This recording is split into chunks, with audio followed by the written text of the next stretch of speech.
and you have to go on the other side. Yeah, that's the craziest thing I've done. It's not the end. It's a big one we've done.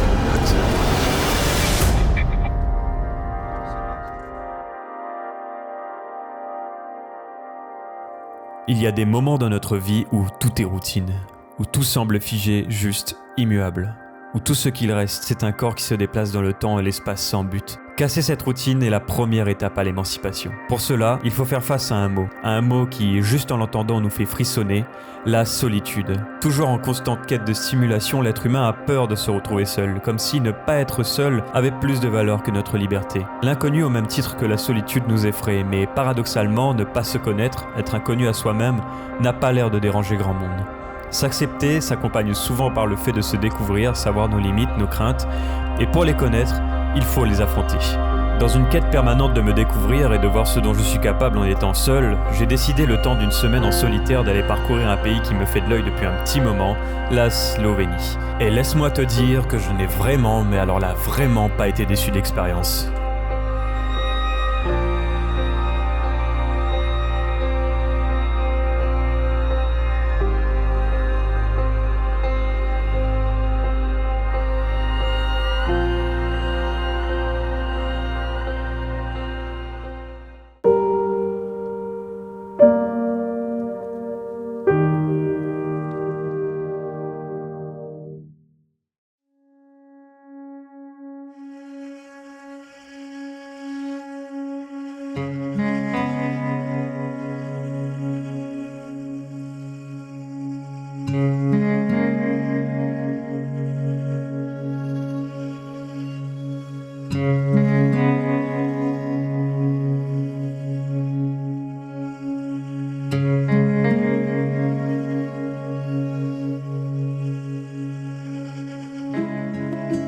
Avant le début du voyage, le nom d'un lac revenait automatiquement dès que je faisais la moindre recherche sur la Slovénie.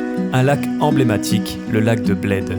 Le seul lac de Slovénie qui abrite une île, seule île du pays d'ailleurs. C'est simple, aller en Slovénie sans avoir vu ce lac, c'est passer à côté de quelque chose.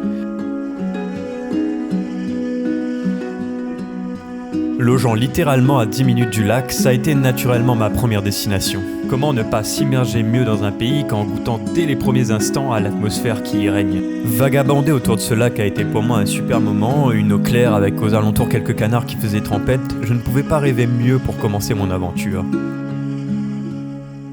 Après un épisode de déambulation sans but précis, je me suis mis en tête de prendre un peu de hauteur pour contempler la beauté du lac et avoir une vision globale de celui-ci. Je me suis donc mis en quête d'un point de vue et deux choix s'offraient à moi. Mais j'ai suivi le sentier de Mala Osonica, un point de vue plus en hauteur mais un sentier plus abrupt. Oh, les escaliers quoi. Le sentier était jonché de feuilles et légèrement glissant. Mais bon, ce que j'ai découvert là-haut en vaut vraiment le détour.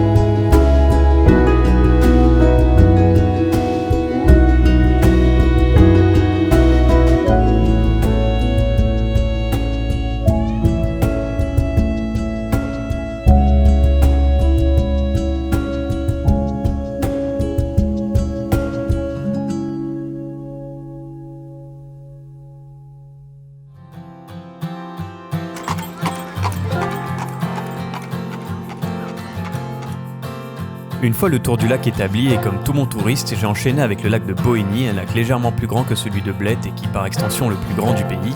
Il est situé sur la continuité de la route de Bled, une route réputée pour être majestueuse et sans te mentir, c'était largement le cas. Et contrairement au lac de Bled, celui-ci est bien plus sauvage. L'endroit est associé au légendaire Adzal Torog, un chamois blanc aux cornes d'or, dont une représentation de celui-ci est visible à l'entrée du lac.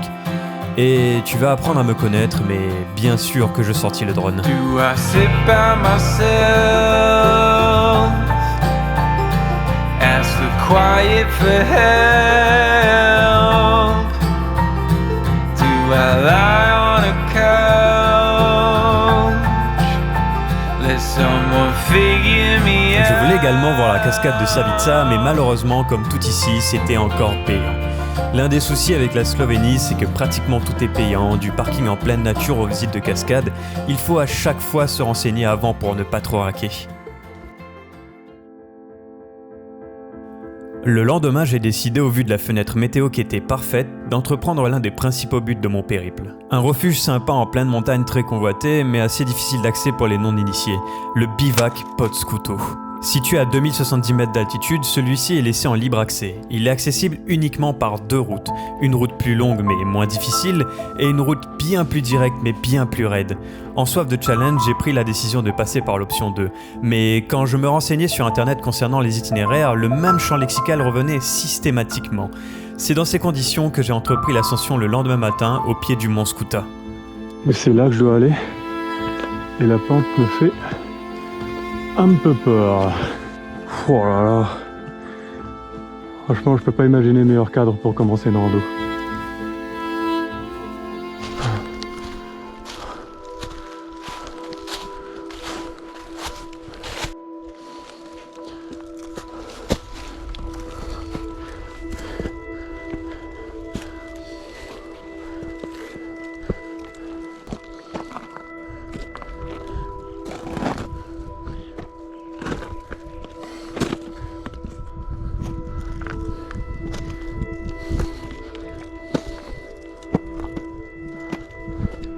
Il y a de tout là-bas.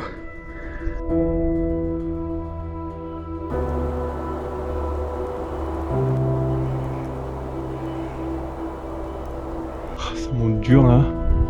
Mais bon. Il reste plus grand chose, je pense, je sais pas. Là, ça fait quelques heures que je marche. Là, je crois que ça fait 2h30, j'en sais rien. On voit, j'ai quand même fait pas mal de dénivelé là. Bon. Ah ouais, c'est chaud. Ça monte vraiment dur. Parfois limite c'est de l'escalade quoi, j'ai l'impression de me retrouver dans ma salle de bloc. Mais ça se fait. Allez, let's go.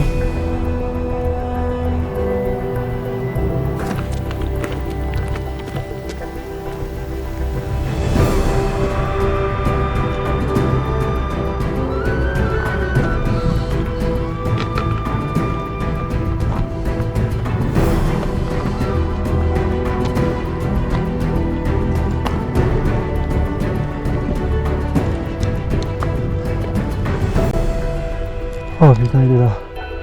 Oh. Ah yeah. Un bordel, je l'ai fait. Il est juste en face. Faut juste que je trouve le passage.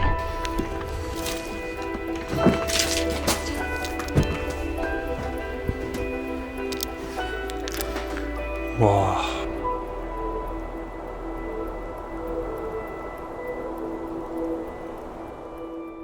Là-haut, après avoir été accueilli par des parapentistes, j'ai fait chambre commune avec un couple d'Allemands et quelques Slovènes. On est resté là à scruter l'horizon, à vivre l'instant présent, et le spectacle qui s'y déroulait sous nos yeux a été au-delà de mes espérances.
Le couple d'Allemands m'avait donné pas mal de conseils pour la suite de mon voyage. Ils m'ont aussi dit qu'ils allaient poursuivre l'ascension du mont Skoutal le lendemain. J'aurais aimé les suivre, mais la chaleur ambiante lors de l'ascension m'avait fait consommer bien trop d'eau et mes réserves commençaient à s'épuiser. J'ai donc pris la décision de redescendre après que quelques Slovènes aient eu pitié de moi en remplissant la moitié de ma bouteille d'eau. Partir tôt n'était plus une option pour moi, je devais atteindre le bas de la montagne avant que le soleil ne fasse irruption pour éviter que ma bouteille d'eau ne se vide trop vite et ne pas mourir de chaud. Une sensation de solitude enivrante parcourait tout mon corps. Les couleurs chaleureuses du lever de soleil m'ont permis le temps d'un instant de me déconnecter complètement du monde autour.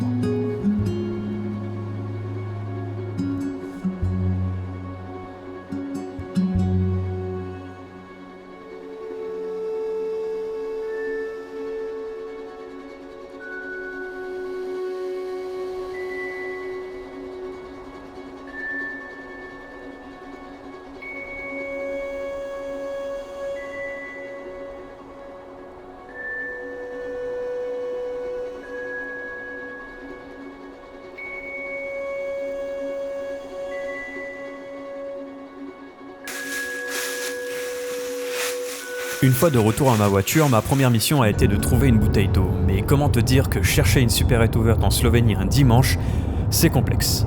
C'est après moult péripéties que j'ai mis la main sur une bouteille d'eau trouvée dans une station-service et ça a été l'une de mes plus grandes récompenses après cette escapade presque improvisée. Épuisé après avoir passé une journée et demie en montagne, j'ai pris la décision de rentrer à mon hôtel pour m'y changer et prendre une bonne douche méritée, pour ensuite prendre la direction des gorges de Vingar pour une mini-rando bien sûr.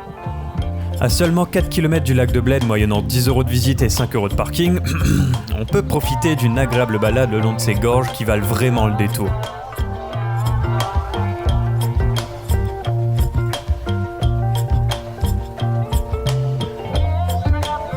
Elle a été découverte en 1891 par un certain Jacob Zimmer, maire à l'époque, et par son ami Benedict Lerget-Porer, j'espère ne pas avoir écorché son prénom. Ils ont ensuite travaillé pour rendre cette gorge visitable par du public. Pourquoi ce nom Vingar qui sonne pas très slovène, tu me diras? Eh bien, il aurait pour origine le Weingarten, vignoble en allemand, qui fait référence au vignoble de Podom à proximité. Mais bon, le plus drôle est que certains expliquent la provenance de l'appellation de par la ressemblance de la section transversale des gorges.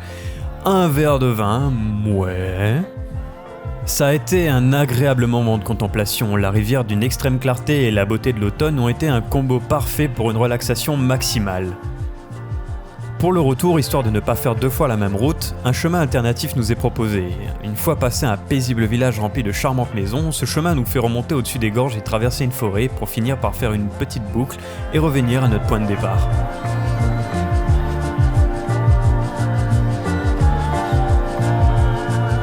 Quoi de mieux après cette journée que de refaire un petit saut au lac de Bled pour y conclure la moitié de mon séjour, se poser et réfléchir à la suite de mon voyage.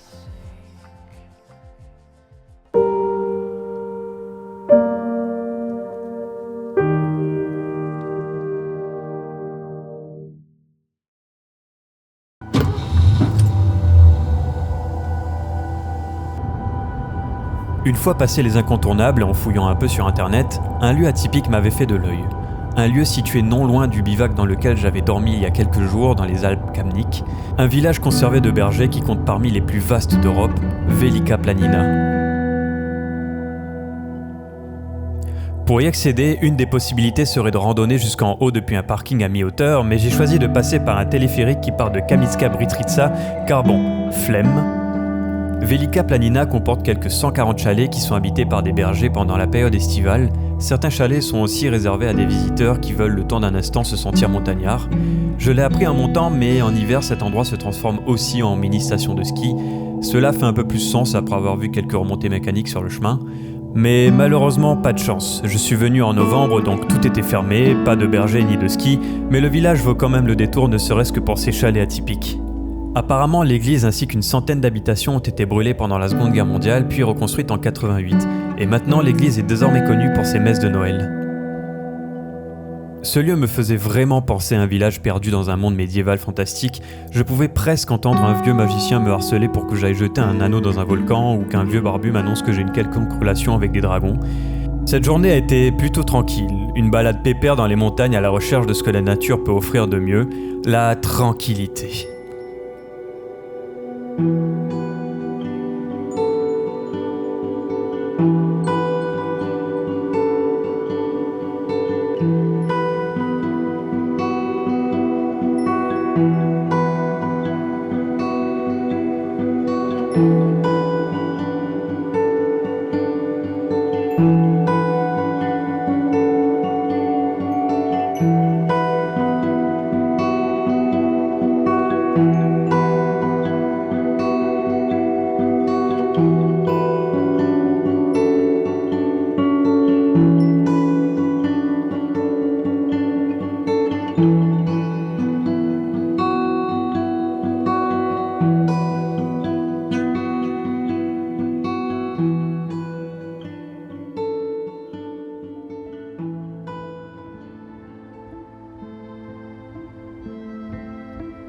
La fin du voyage approchant et n'ayant toujours pas visité la capitale du pays, je me suis mis en direction de Ljubljana le lendemain histoire de voir ce qu'elle avait à m'offrir.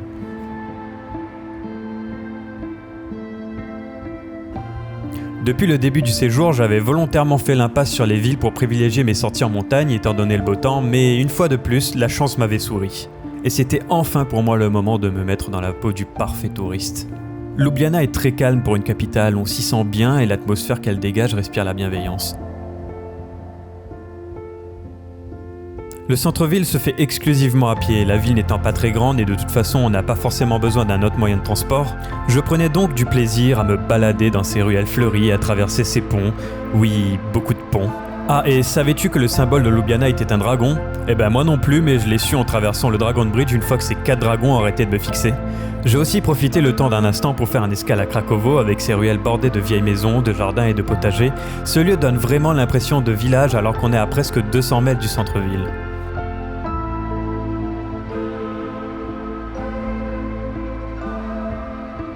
J'y ai aussi fait la rencontre de Borna, un gars talentueux en vidéo qui bosse en freelance avec 2 de ses amis. Je lui ai demandé des indications pour la suite de ma visite et sur ses conseils, j'ai dégusté un plat local à base de saucisses, beaucoup trop de saucisses. J'avais donc besoin d'un café pour digérer ça. C'est après quelques recherches sur Google que j'ai trouvé un café tenu par un Colombien qui a vécu 20 ans de sa vie en Colombie pour ensuite aller vivre en Californie quelques temps et finir par tenir un café à Ljubljana depuis 6 ans. Je conseille vraiment l'un des meilleurs cafés de ma vie. J'ai remis ma casquette de touriste le temps d'une promenade et je suis allé visiter le château de Ljubljana pour profiter de la vue. Le gars du café m'avait aussi dit que la Slovénie était connue pour ses vins blancs d'orange. J'en ai donc profité pour me poser sur la terrasse du château muni du fameux breuvage, devant l'une des plus belles vues de Ljubljana.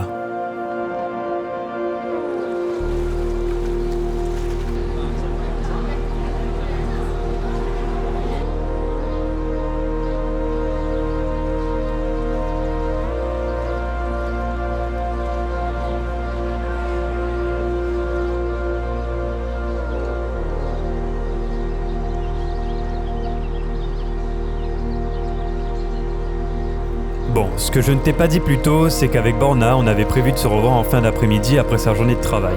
Il m'avait mentionné une tour radio où on pouvait obtenir la meilleure vue de Ljubljana, mais qui était malheureusement interdite d'accès. Il m'a rassuré en disant qu'il avait déjà grimpé là-haut plusieurs fois sans aucun souci. J'hésitais un peu au début, mais tu vas également apprendre à me connaître là-dessus, cette hésitation fut de courte durée. Alors, la mission était simple, point de rendez-vous au centre de Ljubljana, puis direction la tour radio à pied.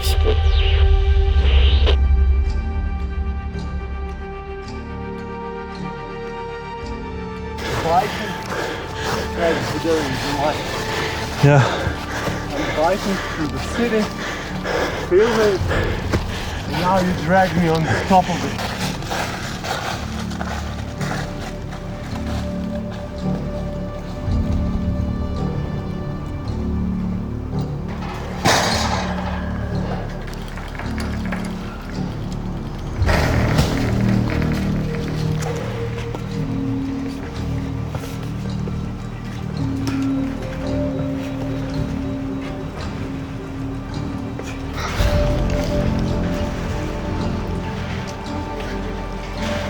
Don't fall, please. Yes.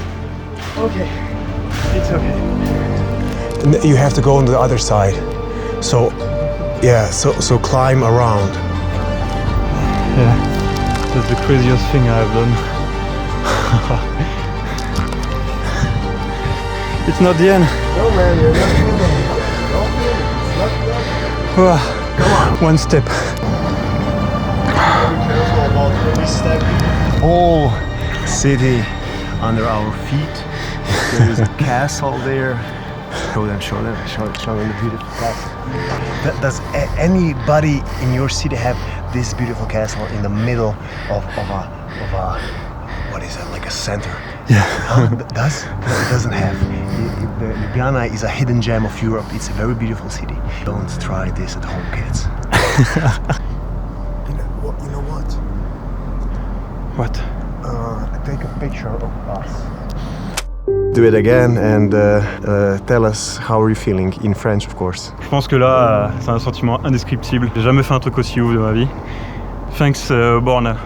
Oh yeah, man. No problem. Yeah. With pleasure. Yeah, it's correct, bro. Oh, it's someone with a dog. Yes, it is. It's a dog. Le plaisir a été de courte durée avec l'arrivée de la police. Sur le moment, je ne réalisais pas ce qu'il se passait, j'étais dans l'euphorie totale. Je suis descendu de la tour et Borna a réussi à détendre l'atmosphère directement avec la police. Vu que ça parlait exclusivement slovène, j'étais dans l'incompréhension totale. Quand je posais une question au policier, la seule réponse que j'obtenais c'était « Problems ». Mon euphorie est vite redescendue. Les 2 policiers nous ont ensuite embarqués direction le poste et nous ont expliqué qu'on allait devoir payer une amende de 104 €. Bon ça va, ça aurait pu être pire. 104 €, c'est pas non plus la mer à boire. Je préfère quand même ça à autre chose. On est resté au moins 1 heure au poste avant de pouvoir payer et une fois la transaction faite, on était enfin libre. So, how do you feel? I feel like I've lost a very important game in my life. Like you know when you should run from some bad thing in the game, or let's say a T-Rex or something. He gets you and fucking eats you, and you try to do that like for 20 times and you lost every time. That's how I feel. I was very positive that nobody will come because I was there 2 times already and nobody came. But today was a different day. There were like 2 cars or 3 cars From what? of the cops, of policemen. So at I least think 2 cars. Or 2 cars, yeah. If not 3. When we came down, there were like just flashlights coming Yeah. from the bushes in my face. I was like, God damn, this is the whole army on us. First, there were like 2 guys. And Yeah. I saw like one was at the back of the fence, and one is in front. And then when we were starting to climb down and going on the other side of the fence, at least 2 or if not 4 more guys came. So it was like 4 or 6 guys. It was Yeah. So, scary stuff. By the way, this is Matthias's diploma for coming to Slovenia. Francia, it means France. Français, voulez-vous coucher avec moi? Yeah. now, I don't know where we are going because we are in the middle of nowhere. Après cette interlude, on est rentré en taxi car aucun bus à l'horizon et pour décompresser, on s'est empressé d'aller partager une bière. C'était une journée assez chargée et la plus chère de mon séjour, mais pour rien au monde je ne regrette toutes ces péripéties.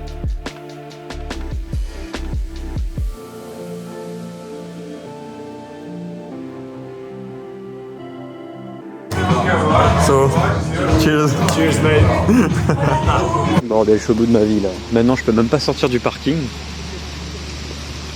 parce que je peux pas payer en carte. Donc, il faut que j'aille chercher un endroit où je peux payer par cash. Ça me... Voilà.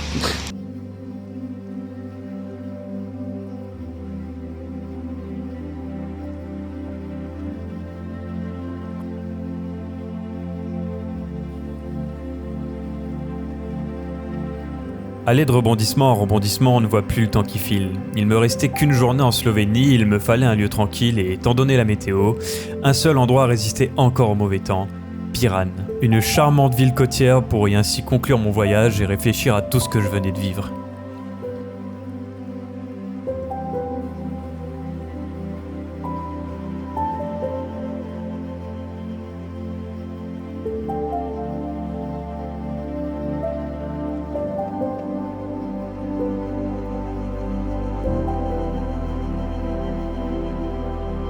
Piran est une ville aux allures méditerranéennes où j'y ai pas fait grand chose à part me balader et me plonger dans mes pensées.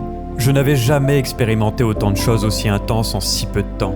Je sais très bien que c'est pas grand chose, mais je considère cela comme un début. Le début d'une grande aventure, et ce pays m'aura offert exactement ce que je recherchais. Et quel pays! Un pays fascinant. La nature omniprésente et la bienveillance générale m'a laissé un goût de pas assez. Une semaine bien trop courte par rapport à ce que j'aurais aimé y faire. Rien que d'y penser, je me souviens encore de ce moment en haut de cette montagne pratiquement seul au monde à me demander ce que je faisais là. Eh bien, je pense enfin avoir un début de réponse. Une réponse que seul ce genre d'expérience permet de comprendre. Une réponse personnelle à ce qu'on désire vraiment, cette envie d'aventure et de frisson. Je quitte ainsi un pays qui m'aura fait vibrer, mais surtout un pays qui m'aura fait grandir, où j'y ai rencontré des gens incroyables qui partageaient la même passion que moi. Et merci Borna. Je me souviendrai toujours du moment où on a réalisé qu'on avait tous les deux le même âge et qu'on était pratiquement nés au même jour, à 10 jours près. Mais bon, comme tout, mon voyage touche à sa fin. Pour qu'une belle histoire reste une belle histoire, il faut qu'un jour elle se termine pour qu'une autre prenne sa place. Sinon, les belles fins n'existeraient pas.